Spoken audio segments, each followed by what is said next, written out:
मिनिटच करूया. हे बघा, यांचं हे लहान मूल बघा, यांची काहीतरी इन्क्वायरी आहे, त्यासाठी त्यांनी तुमच्याकडे अर्ज केलता RTI. हा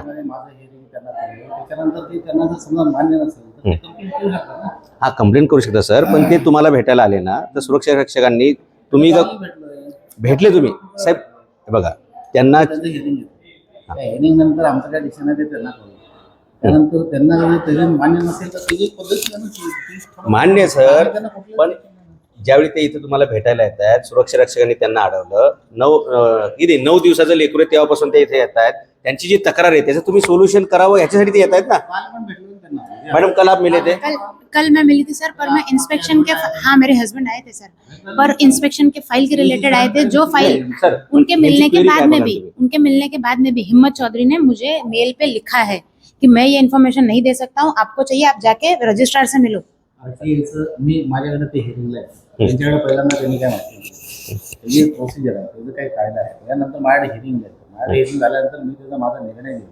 मान्य नसेल तर त्यांनी सर हिअरिंग के लिए भी सर यांची हिअरिंग झाली पाहिजे, कागदपत्र तुम्ही दिली पाहिजे, दाखवलं पाहिजे. मला काय म्हणायचं, कायद्यानुसार काय दिलं तर आपल्याला हे करावं लागेल. किती झाले तुम्ही RTI टाकून? कितना दिन हो गया साहेब? 2 महिने चालतं का? 30 दिवसाच्या आतमध्ये तो व्हायला पाहिजे ना पहिले. हिअरिंग झाल्यानंतर हियरिंगचा ऑर्डर पण मला नाही मिळाला साहब. आणि अजून सर हियरिंग के लिए मैंने मेरी बच्ची थी बोल के मैंने एडवोकेट अपॉइंट किया था, ठीक है, जस्ट बिकॉज कि वो मेरे हस्बैंड थे. मैडम वैशाली कांबले ने और हिम्मत चौधरी ने आके इनको ब्रीफ किया कि इनका RTI है, आपको नहीं देने का है, हस्बैंड को नहीं अलाउ करना है. उन्होंने नहीं अलाउ किया सर. बाहर जो अटेंडेंस शीट है उस पर मेरा नाम स्टार मार्किंग था और सर ने नहीं अलाउ किया है. सर माझं एवढंच म्हणणं आहे, यांनी जी माहिती ती द्या. त्यांच्याकडे जे हातात लेकरू आहे ते तुम्ही बघा, त्यांना परत यायला लावू नका. जेवढ्या लवकर काही गरज नाही. मग ते काय येत आहेत? त्यांना गरज नाही, कसं काय येत सर? कारण सर असं कोणालाही हाऊस नाही एवढं लहान लेकरू घेऊन होणार एवढ्या टेम्परेचरमध्ये फिरावं. त्यांना न्याय पाहिजे, त्या न्यायासाठी ते तुमच्याकडे येतात. झुंझुनवाडा कॉलेजला फायर एनओसी आहे का?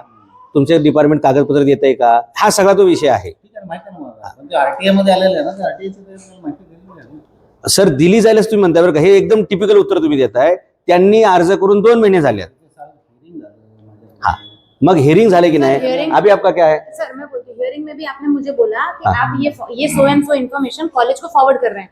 मैंने आपको क्लियर कट बोला था कि कॉलेज ये इन्फॉर्मेशन नहीं देगा और कॉलेज ये इन्फॉर्मेशन मुझे नहीं दे रहा है क्योंकि कॉलेज से मैं मांग ली तब मैं आपके पास आई. सर एक मिनट सर, उसके बाद भी मैंने आपको कॉलेज का भी रिप्लाई दिखाया. सर यांना जे पाहिजे बरं का, फिर भी आपने बोला वादाचा विषय नाही देख लो. यांना जी माहिती पाहिजे तुम्ही तातडीने द्या. त्यांच्याकडे जे लहान मुले, हा एक स्पेशल केस समजून तुम्ही ते पटकन कागदपत्र द्या आणि विषय क्लोज करा. एवढंच मला सांगण्याचं